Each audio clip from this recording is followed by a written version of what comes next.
बच्चों, मैं डॉक्टर नवनीत वर्मा, सह आचार्य राजकीय कन्या महाविद्यालय श्री गंगानगर। आज हम लेते हैं कबीर के कथनी बिन करनी को अंक। मैं जानू पड़िभो भलो पड़िभा थे भलो जोग, राम नाम सुप्रीति करी भल भल नींदो लोग। इस साखी के अंतर्गत बताया गया है कबीर के द्वारा कि परमात्मा से प्रेम करना सबसे महत्वपूर्ण कार्य है, उत्तम कार्य है। कबीर कहते हैं कि मैं पुस्तकों को पढ़ना अच्छा समझता रहा, मैं जीवन भर ये समझता रहा कि किताबें पढ़ना बहुत ही उत्कृष्ट कार्य है, अच्छा कार्य है, परंतु पुस्तकों को पढ़ने से उससे क्या है कि उससे शुष्क ज्ञान, शब्द ज्ञान ही हमें मिलता है, शब्द ज्ञान की ही प्राप्ति होती है। और ऐसे पढ़ने से तो उस परम तत्व से योग प्राप्त करने की साधना कहीं अधिक अच्छी है।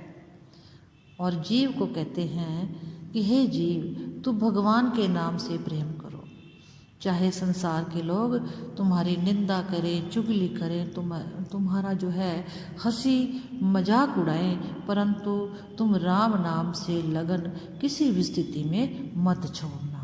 यहाँ कवि राम का चिंतन मनन करने और उसी से प्रेम निष्ठा रखने से जीवन से मुक्ति प्राप्त हो सकती है, यहाँ उनका मानना है। कबीर पढ़िबा दूर करी पुस्तक देह बहाई, बावन आखिर सोधि करी रर ममै चित लाई। यहाँ इसमें इस साखी के अंतर्गत पोथी ज्ञान को व्यर्थ बतलाकर राम का ध्यान करने के लिए कवि के द्वारा कहा गया है।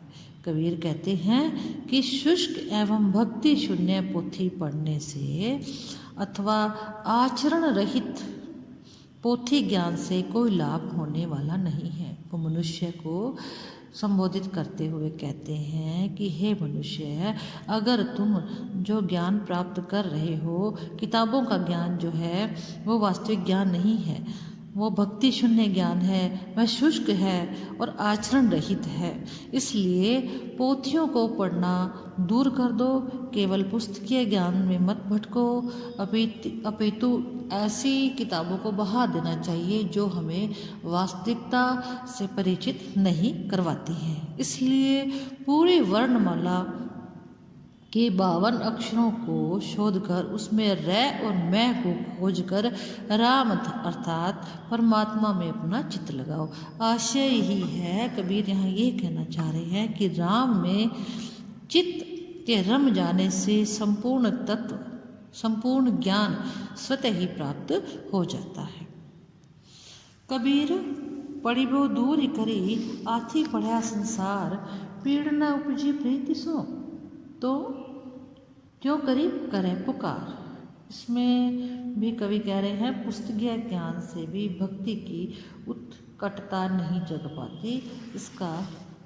इसके बारे में कवि कह रहे हैं कि तत्व ज्ञान एवं भक्ति भाव से रहित पुस्तकीय ज्ञान से मनुष्य को दूर रहना चाहिए। ऐसा पढ़ना तो व्यर्थ है, सारा संसार इसी से पड़ा हुआ है, परंतु इस संसार में और तुम्हारे इस तरह से पढ़ने से भगवान की पीर तुम्हारे अंदर नहीं जागी, तो फिर तुम संसार और इस ईश्वर से अपने आप को या उसे अपनाने की पुकार क्यों करते हो। आशय यह है कि ज्ञान ऐसा प्राप्त होना चाहिए जो परमात्मा के प्रति प्रेम भक्ति की पीड़ा को जगावे। जब ऐसी पीर जागेगी तो परमात्मा तुम्हारी पुकार भी जरूर सुन लेंगे।